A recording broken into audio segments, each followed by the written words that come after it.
بسم اللہ الرحمن الرحیم یا ایھا الذین آمنوا کتب علیکم الصیام کما کتب علی الذین من قبلکم لعلکم تتقون او کما قال وقال النبی صلی اللہ علیہ وسلم من افطر یوما من رمضان من رخصۃ ولا مرض لم یقض به صوم الدہر کلہ وان صامہ۔ روزہ خدا تعالیٰ کا وہ بابرکت فریضہ ہے جس کو حق تعالیٰ نے اپنی طرف منسوب فرمایا ہے، اور قیامت کے دن حق تعالیٰ اس کا بدلہ اور اجر بغیر کسی واسطہ کے بذات خود روزہ دار کو عنایت فرمائیں گے۔ چنانچہ حدیث قدسی ہے الصوم لی وانا اجزی بہ، اور روزہ میرا ہے اور میں ہی اس کا بدلہ دوں گا۔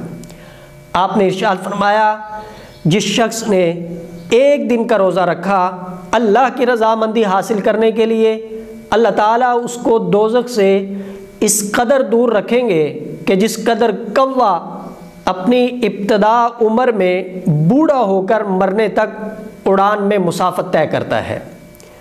اور کہا جاتا ہے کہ کوے کی عمر 1000 برس کے لگ بھگ ہوتی ہے۔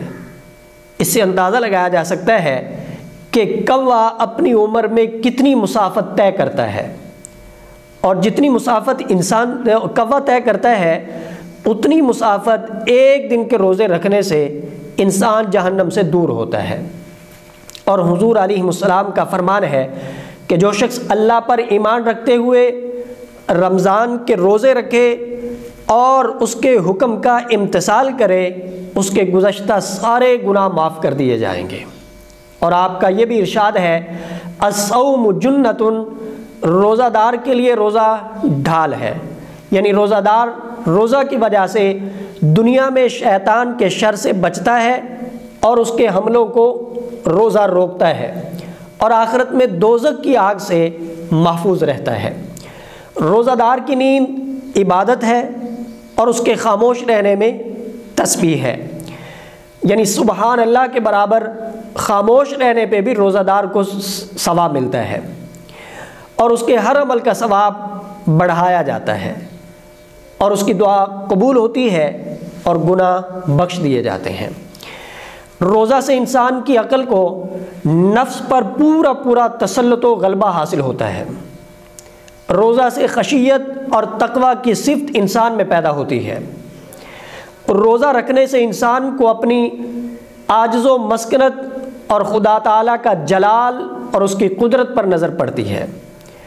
روزہ سے چشم بصیرت کھلتی ہے، دور اندیشی کا خیال ترقی کرتا ہے، کشف حقائق الاشیاء ہوتا ہے، یعنی روزہ کی وجہ سے اشیاء کی حقیقتیں انسان کے اوپر کھلتی ہیں۔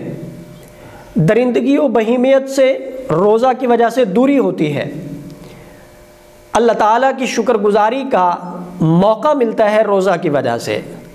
ملائکہ الہی سے قرب حاصل ہوتا ہے روزہ کی وجہ سے۔ انسانی ہمدردی کا دل میں ابھار پیدا ہوتا ہے روزے کی وجہ سے۔ تو روزہ اللہ رب العزت کا ہمارے اوپر بہت بڑا انعام ہے۔ روزہ رکھنا چاہیے اور روزے کا پورا احترام کرنا چاہیے، اعمال کا اہتمام کرنا چاہیے۔ اللہ ہمیں عمل کی توفیق عطا فرمائے۔